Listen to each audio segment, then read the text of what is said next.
Le premier aliment, ça va être le beurre de cacahuète industriel. Je sais que ça peut peut-être te surprendre parce que tu te dis sûrement que les cacahuètes sont saines, qu'elles contiennent des bonnes graisses, ce qui est le cas. Mais pour autant, il faut se méfier du beurre de cacahuète qu'on peut trouver dans les grandes surfaces. Tout simplement parce que généralement, ils ne contiennent pas seulement des cacahuètes. Sinon, ça serait de la purée de cacahuètes, ce qu'on peut également trouver parfois en magasin ou sur Internet. Mais généralement, les beurres de cacahuètes qu'on retrouve en grande surface ne contiennent pas seulement des cacahuètes, mais également des graisses végétales partiellement hydrogénées qui sont vraiment néfastes pour la santé. Il y a généralement du sucre rajouté ainsi que du sel.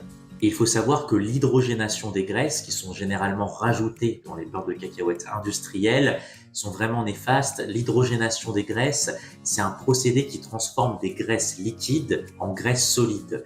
C'est un procédé qui est souvent réalisé par les industries agroalimentaires. Mais le problème de l'hydrogénation des graisses, c'est que cela va créer des acides gras trans ou transformés. Et ces acides gras trans sont particulièrement nocifs pour ta santé, plus que les acides gras saturés qui sont tout le temps décriés, car ils augmentent le risque de maladies cardiovasculaires et c'est pour cela que les beurres de cacahuètes industriels qui combinent sucre, sel et graisse, c'est le combo parfait pour te rendre accro.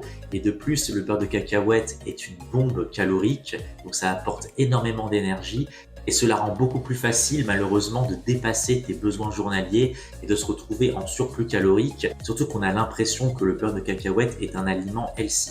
C'est pour cela que je ne te demande pas de supprimer le beurre de cacahuète de ton alimentation, mais plutôt de te tourner vers de la purée de cacahuètes, c'est-à-dire vérifier que sur la liste des ingrédients, il y ait marqué 100% cacahuètes avec rien d'autre d'ajouté et surtout de pouvoir le consommer en petite quantité.